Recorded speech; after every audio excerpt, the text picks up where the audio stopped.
বিসমিল্লাহির রহমানির রহিম। প্রিয় শিক্ষার্থীবৃন্দ, আমরা পূর্বের ক্লাসে আলোচনা করেছিলাম অর লজিক গেট নিয়ে।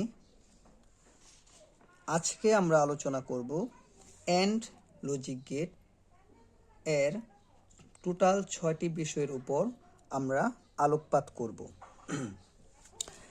আমরা যে 6টি বিষয়ের উপর আলোচনা করব সেগুলো হচ্ছে: এক, লজিক সিম্বল, লজিক গেট সিম্বলটা কি; 2, সার্কিট চিত্র বা বর্তনী চিত্রটা কেমন হবে; 3, ট্রুথ টেবিল বা সত্যক সারণী কেমন হবে; ভেন ডায়াগ্রাম বা ভেন চিত্র কেমন হবে; ডিজিটাল ওয়েব, তারপর হচ্ছে আইসি নাম্বার, আইসি এর পুনরূপ হচ্ছে ইন্টিগ্রেটেড সার্কিট।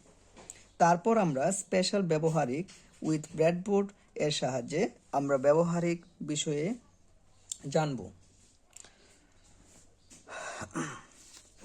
তো এখন আমরা সর্বপ্রথম যে জিনিসটা আমাদের জানতে হবে যে অ্যান্ড গেট কি। যে ডিজিটাল ইলেকট্রনিক সার্কিটে তোমরা দেখো যে ডিজিটাল ইলেকট্রনিক সার্কিটে 2 বা 2-এর অধিক, অবশ্যই দুটি, কমপক্ষে দুটি হতে হবে, কমপক্ষে সর্বনিম্ন দুটি ইনপুট হতেই হবে। যে ডিজিটাল ইলেকট্রনিক সার্কিটে 2 বা ততোধিক ইনপুট দিয়ে একটি মাত্র আউটপুট পাওয়া যায়, আউটপুট কয়টি? একটি, এবং আউটপুটটি হবে ইনপুটগুলার যৌক্তিক গুণের সমান। যৌক্তিক গুণের সমান তাকে কি বলে? অ্যান্ড গেট বলে। আচ্ছা, তো যৌক্তিক বা লজিক শব্দটি এখানে কেন আসলো? এটা কিন্তু স্বাভাবিক গুণের নিয়ম ফলো করবে না, এটা যৌক্তিক গুণের নিয়ম ফলো করবে। এটাকে আরেকভাবে বলা যায় সংজ্ঞাটা, যেমন যে অ্যান্ড গেট কি? অ্যান্ড গেট হচ্ছে যে ডিজিটাল ইলেকট্রনিক সার্কিটের সাহায্যে যৌক্তিক গুণের কাজ করা যায়, যৌক্তিক গুণের কাজ করা যায়, তাকে কি বলে? অ্যান্ড গেট বলে। এভাবে বলা যায় সংক্ষেপে আর কি। আচ্ছা, তো এখন অ্যান্ড গেট এর সর্বপ্রথম যে বিষয়ে আলোচনা করব সেটি হচ্ছে লজিক গেট সিম্বল। লজিক সিম্বলটা কেমন হবে? যে তার সিম্বল চিত্র কমপক্ষে, আমরা জানি কমপক্ষে কেমন হবে? দুটি ইনপুট হতে হবে, কমপক্ষে দুটি ইনপুট। ধরি এটা ইনপুট এ, এই ইনপুটে যদি বি হয়, আর এর সিম্বলটা হবে এরকম ডির মতো, ডির মতো সিম্বল, এই যে, তাহলে এটা হবে আউটপুট। আর এটা যেহেতু যৌক্তিক গুণের নিয়ম মেনটেন করে, যৌক্তিক গুণের নিয়ম, সেহেতু এখানে আউটপুটটি হবে এ ইন্টু বি, এ ইন্টু বি। এ এবং বি ইনপুটের জন্য আউটপুট পাবো কি? এ ইন্টু বি। এটা হচ্ছে তার সিম্বল। ঠিক আছে? আচ্ছা, এটা গেল দুটি ইনপুটের ক্ষেত্রে। এখন যদি আমরা আরেকটি ইনপুট লাইন টানি সি, তাহলে এখানে এ ইন্টু বি ইন্টু সি হবে তার কি? আউটপুট। সিম্বলের পর আমরা ইহার সার্কিট চিত্র কেমন হবে এটা নিয়ে আমরা আলোচনা করব। সার্কিট,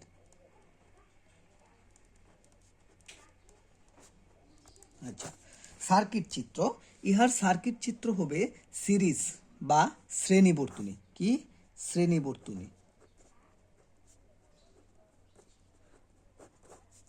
প্রিয় শিক্ষার্থী, শ্রেণী বর্তনী কি?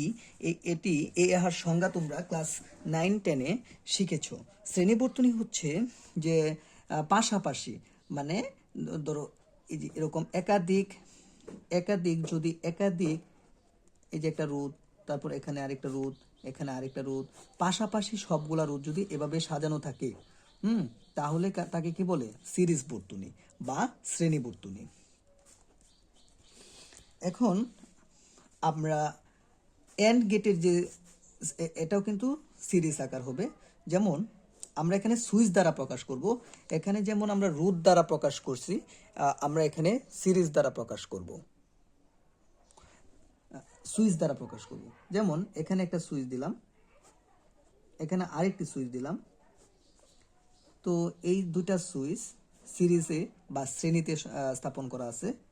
এখানে একটা ব্যাটারি দিলাম, তারপর এখানে যদি আমি একটা বাল্ব টানি, বাল্ব, আচ্ছা, লক্ষ্য করো এখানে পজিটিভ এবং নেগেটিভ। বিদ্যুতের প্রবাহ হচ্ছে মূলত কিসের প্রবাহ? ইলেকট্রনের প্রবাহ। ইলেকট্রনের প্রবাহ মানে হচ্ছে বিদ্যুতের প্রবাহ। তাহলে এখানে যদি আমরা ব্যাটারির সাথে কানেকশন তৈরি করি, এখানে ইলেকট্রনের প্রবাহ বা ফ্লো, ধরো এখানে জিরো অবস্থায় আছে, এই সুইচটা কি জিরো, এই সুইচটাও কি জিরো, মানে খোলা খোলা অবস্থায়, চাবি যদি খোলা অবস্থায় থাকে ইহার মানে হচ্ছে জিরো। তার মানে ইলেকট্রনের প্রবাহ কিন্তু চলবে না, ইলেকট্রনের প্রবাহ এই পর্যন্ত যায় কি সমাপ্ত হয়ে যাবে। তারপর আমরা যদি এক কাজ করি, তার মানে আমরা বলতে পারি বাল্বটা কি জ্বলবে না। তার মানে আমরা বলতে পারি জিরো ইন্টু জিরো মানে কি জিরো, বাল্ব কি জ্বলবে, জ্বলবে না। তারপর ধরো এই সুইচটা আমি চাপ দিয়ে অন করে দিলাম, তার মানে ইলেকট্রনের প্রবাহ এই পর্যন্ত নিশ্চিত হয়ে যাবে। ইলেকট্রনের প্রবাহ এই পর্যন্ত গিয়ে দ্বিতীয় সুইচ এর পূর্ব পর্যন্ত গিয়ে সে স্টপ হয়ে যাবে। তার মানে আমরা বলতে পারি 1 ইন্টু জিরো ইকুয়াল কি বাল্ব কি জ্বলবে না। কারণ আমরা জানি ইলেকট্রনের প্রবাহই হচ্ছে বিদ্যুৎ প্রবাহ। তাহলে ইলেকট্রনের প্রবাহ পজিটিভ প্রান্ত থেকে ঘুরে সম্পূর্ণ পথ অতিক্রম করে যদি নেগেটিভ পোলে ফিরে আসে, তাহলে আমরা ধরতে পারি বিদ্যুৎ প্রবাহ সম্পন্ন হয়েছে এবং তখন বাল্বটি জ্বলে উঠবে। এখন আমরা এক কাজ করি, যদি দ্বিতীয় সুইচটি অন করি, প্রথম সুইচটি এটা ফার্স্ট সুইচ, এটা হলো সেকেন্ড সুইচ, দ্বিতীয় ফার্স্ট সুইচ এর ইনপুট জিরো, দ্বিতীয়টার যদি অন হয় তাহলে আউটপুট কি হবে জিরো। এখন প্রথম এবং দ্বিতীয় উভয় সুইচ যদি অন করে দেই, 1 ইন্টু 1 ইকুয়াল তখন কি সম্পূর্ণ বিদ্যুৎ প্রবাহ, ইলেকট্রনের প্রবাহটা সম্পূর্ণ পথ কি অতিক্রম করবে এবং নেগেটিভ পোলে ফিরে আসবে, তখন কি বাল্বটি জ্বলে যাবে। তার মানে 1 ইন্টু 1 ইকুয়াল কি 1। তো ইহা গেল তার সার্কিট চিত্র। তারপর তাহলে এর সার্কিট চিত্র কেমন, শ্রেণী বর্তনী। এখন ট্রুথ টেবিল বা সত্যক সারণী। ট্রুথ টেবিল, এখানে কিন্তু আমি অলরেডি একটা ট্রুথ টেবিল অঙ্কন করে ফেলেছি। এটা কিন্তু একটা ট্রুথ টেবিলের মতোই, এটা কিন্তু একটা ট্রুথ টেবিল। তারপর আমি দুই ইনপুট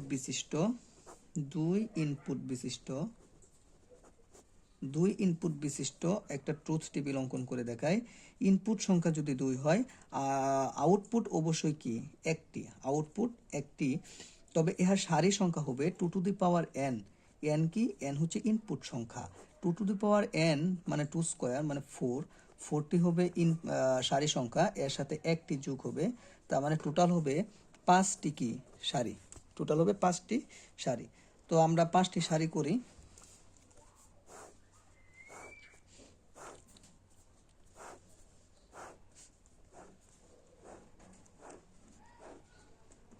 এ এবং বি ইনপুট, এ ইন্টু বি হচ্ছে ইহার কি আউটপুট। তাহলে মনে রাখবা সারি সংখ্যার অর্ধেক জিরো দ্বারা পূরণ করবা, সারি সংখ্যার অর্ধেক কি দ্বারা জিরো দ্বারা পূরণ করবা, জিরো জিরো, যেহেতু 4টি সারি তাহলে প্রথম 2টি জিরো 2টি 1, তারপর জিরোর অর্ধেক আবার জিরো, জিরো যেহেতু 2টা আছে তাহলে তার অর্ধেক হচ্ছে একটি জিরো একটি 1, একটি জিরো একটি 1, এই ফরম্যাটে।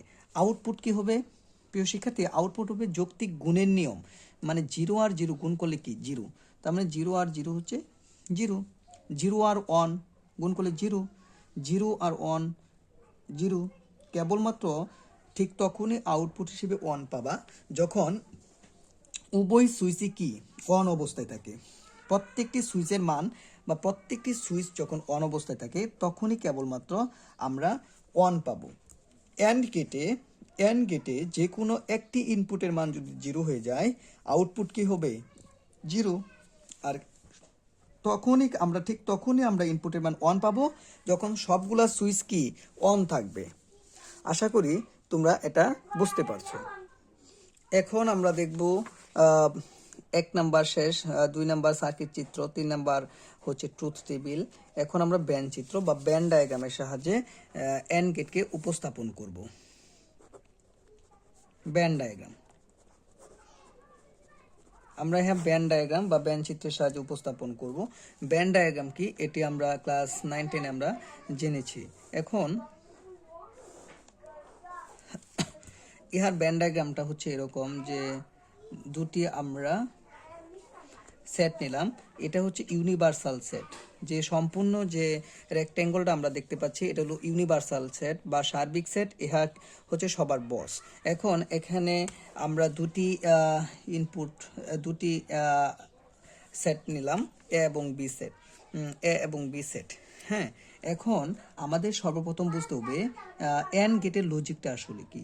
অ্যান্ড মানে হচ্ছে গুণ, এ ইন্টু বি, ঠিক না, এ অ্যান্ড বি এভাবেও লিখতে পারি, অথবা মনে রাখবা এটা কিন্তু ইন্টারসেকশন বা সেটের কাজ করে, কমন উপাদান ইন্টারসেকশনের কাজ করে।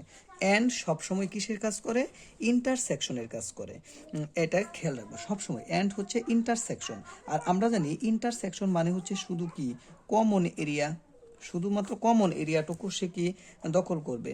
তার মানে আমরা বলতে পারি এ এবং বি এই সেট দ্বয়ের কমন সেট হচ্ছে এই মাঝের উপাদানগুলো,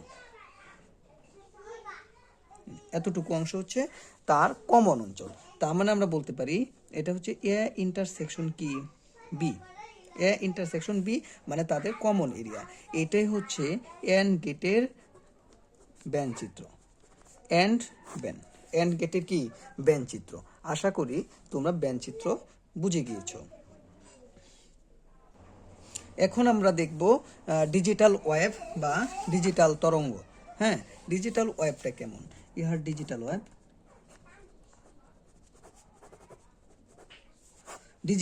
বা ডিজিটাল ফ্রিকোয়েন্সি। এখন ফ্রিকোয়েন্সি আমরা জানি ভূমির সমান্তরালে ইনপুট 0 এবং উপরে কি অন, ভূমি থেকে উপরে মানে অন, এটা মনে রাখবা। তাহলে ধরো এখানে একটা ইনপুট দিলাম, এটা 0, ভূমি সমান্তরাল উপরে চলে গেছে, তার মানে কি ইনপুট 1, আবারই নিচে চলে আসছে তাহলে 0, আবারই উপরে চলে গেছে কি 1। এখন এটা হচ্ছে ইনপুট মান এ। আরেকটা যদি আমরা ইনপুট বিটা নিই, ধরো ভূমি সমান্তরালে আছে, সে 0, উপরে চলে গিয়েছে 1, আবারই উপরে চলে গিয়েছে, এটাও কি 1, আবার নিচে চলে আসছে, তার মানে কি 0। এখন আমরা আউটপুট লাইনটা কি হবে একটু লক্ষ্য করি। আউটপুট লাইন 0 ইন্টু 0 মানে আমরা যদি 0 যে কোনো একটা ইনপুট এর মান 0 মানে আউটপুট কি 0, 1 ইন্টু 1 তার মানে কি আউটপুট 1, দুনো ইনপুট 0 1। এখন 0 ইন্টু 1 তার মানে 0, 1 ইন্টু 0 তার মানে কি 0। এখন আমরা ইহার ওয়েভটা কেমন হবে একটু ওয়েভটা এঁকে ফেলাই। যেমন ওয়েভটা হবে প্রথম 0, আচ্ছা 0 ভূমি সমান্তরালে দিলাম 0, উপরে চলে গেছে 1, আচ্ছা তারপর আবারই কি 0, তারপর আবারই কি 0। এই হচ্ছে আমাদের ডিজিটাল ওয়েভ। তো ডিজিটাল ওয়েভ এন্ড এটা কিসের এন্ড গেটের কি ডিজিটাল ওয়েভ। আশা করি তোমরা ডিজিটাল ওয়েভ বুঝে গেছো। এখন আমরা ইহার আইসি নাম্বার, যে আইসি চিত্রটা আছে এটি নিয়ে আমরা আলোচনা করব। আইসি নাম্বার অফ এন্ড গেটের আইসি নাম্বার, এটা মুখস্থ রাখবা, যদি এমসিকিউ আসতে পারে। যদিও তোমাদের ইন্টারমিডিয়েট লেভেলের জন্য আইসি নাম্বার জানা তেমন একটা জরুরি না, তারপর তোমরা জেনে রাখবা। যেমন ইহার আইসি নাম্বারগুলো হচ্ছে, যেমন আমরা এন্ড গেট আইসি নাম্বার হচ্ছে 7408 মুখস্থ রাখবা। ওয়ার গেটের আইসি নাম্বার হচ্ছে 7432 মুখস্থ রাখবা। আমরা আইসি চিত্র দিয়ে, আইসি মানে ইন্টিগ্রেটেড সার্কিট, এটা দিয়ে আমরা কিন্তু পরবর্তীতে আমরা ব্যবহারিক শিখব। ইহার আইসি নাম্বার যেহেতু 7408, ইহার আইসি নাম্বার খুঁটি হবে কয়টা? আইসি চিত্রটা হবে এরকম। আইসি চিত্রটা আমি একে দেখাই। এখানে হচ্ছে স্টার্টিং পয়েন্ট আইসি, এখানে 7টা খুঁটি, 1 2 3 4 5 6, এই তো 7 নাম্বারটা হচ্ছে গ্র্যান্ড, GND, গ্র্যান্ড মানে নেগেটিভ পোল। আর উপরে আছে ঠিক 7টা, 1 2 3 4 5 6 7। তাহলে এখান থেকে 8 9 10 11 12 13 14 নাম্বার হচ্ছে বিসিসি হচ্ছে ভোল্টেজ কমন কালেক্টর, ভোল্টেজ বা পজিটিভ প্রান্ত।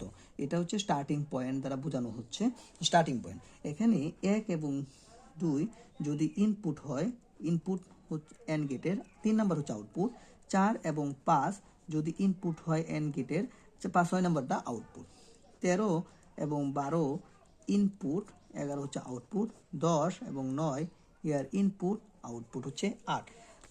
এটা হচ্ছে তোমার আইসি এর ডায়াগ্রাম।